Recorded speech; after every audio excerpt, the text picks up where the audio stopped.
Un aliment, une vérité. Aujourd'hui, on parle de l'huile de coco. Tu en mets dans ta poêle en pensant faire le bon choix. Tu l'as vu partout sur les réseaux. Les influenceurs nutrition en mettent dans leur café, dans leur smoothie, sur leur peau, dans leurs cheveux. L'huile de coco, c'est devenu le symbole de l'alimentation saine. Le superfood tropical qui fait tout. Mais voilà ce que personne ne te dit clairement. L'American Heart Association l'a classé parmi les graisses à limiter.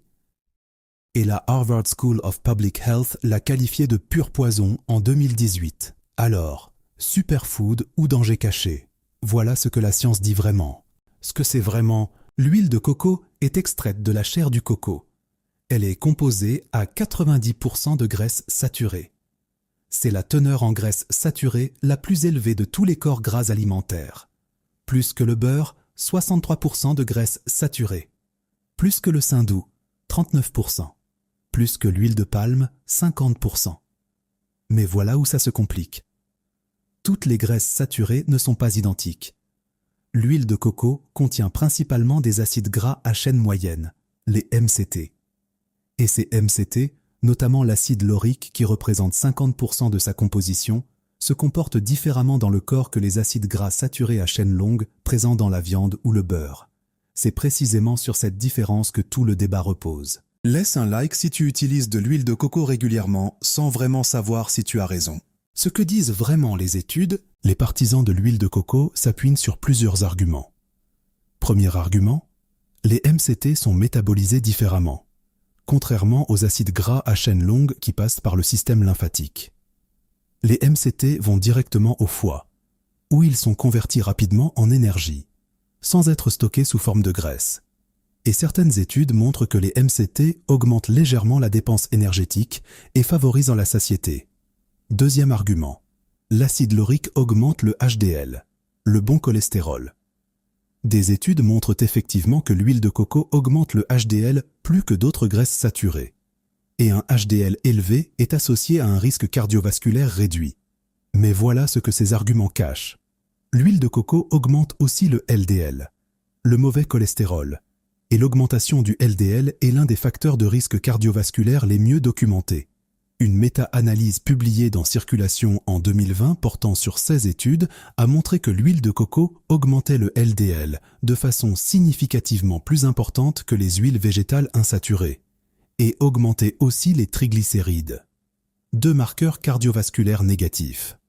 L'argument du HDL est réel, mais incomplet, parce que l'augmentation du LDL qui l'accompagne annule une grande partie du bénéfice. Le problème des populations traditionnelles, les défenseurs de l'huile de coco citent souvent les populations polynésiennes et les habitants des îles du Pacifique, qui consomment de grandes quantités de noix de coco depuis des générations, et qui présentent de faibles taux de maladies cardiovasculaires. Cet argument est réel, mais incomplet lui aussi. Ces populations consomment de la noix de coco entière, pas de l'huile de coco raffinée extraite industriellement. La noix de coco entière contient des fibres, des antioxydants, des polyphénols, qui modifient la façon dont les graisses sont absorbées et métabolisées. L'huile de coco du commerce, même vierge, n'a plus ces composés. Elle est juste de la graisse. Et ces populations ont aussi une alimentation globale très différente. Pauvre en sucre raffiné, riche en poissons, en fruits, en végétaux. Comparer leur santé cardiovasculaire à celle d'un occidental qui ajoute de l'huile de coco à une alimentation déjà déséquilibrée. C'est une erreur méthodologique fondamentale. Abonne-toi. La suite te dit exactement comment utiliser l'huile de coco sans risque. Ce que peu de gens savent, il existe une distinction que personne ne fait dans les articles grand public sur l'huile de coco. L'huile de coco vierge et l'huile de coco raffinée hydrogénée. L'huile de coco vierge est extraite à froid de la chair fraîche du coco. Elle conserve ses arômes, ses antioxydants et ses MCT intacts. L'huile de coco raffinée, la moins chère, est extraite à chaud, désodorisée, blanchie et parfois partiellement hydrogénée. Ce processus d'hydrogénation crée des acides gras trans. Les mêmes acides gras trans dont on sait depuis les années 1990 qu'ils augmentent massivement le risque cardiovasculaire. et sont interdits dans de nombreux pays. Si ton huile de coco est solide à température ambiante, inodore et peu chère, il y a de fortes chances qu'elle soit raffinée et partiellement hydrogénée. Et dans ce cas, elle n'a rien d'un superfood. Comment bien la consommer? Si tu veux utiliser de l'huile de coco, choisis exclusivement de l'huile de coco vierge extra, extraite à froid, avec son arôme de coco caractéristique. Son point de fumée est d'environ 177 degrés Celsius, ce qui la rend stable pour les cuissons à température modérée, contrairement à l'huile d'olive extra vierge qui se dégrade à partir de 160 degrés.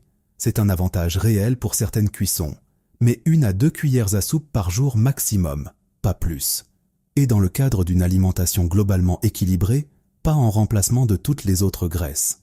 Ne l'utilise pas comme ton huile principale au quotidien.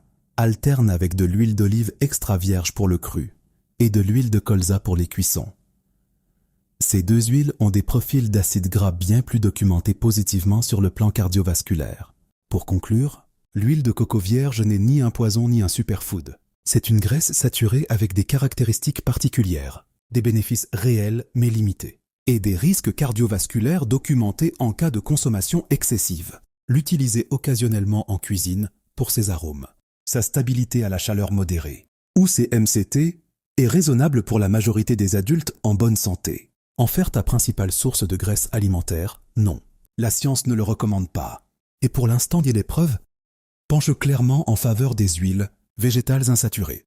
Pour la santé cardiovasculaire, à long terme, tu utilises de l'huile de coco. De quelle façon? Dis-le en commentaire.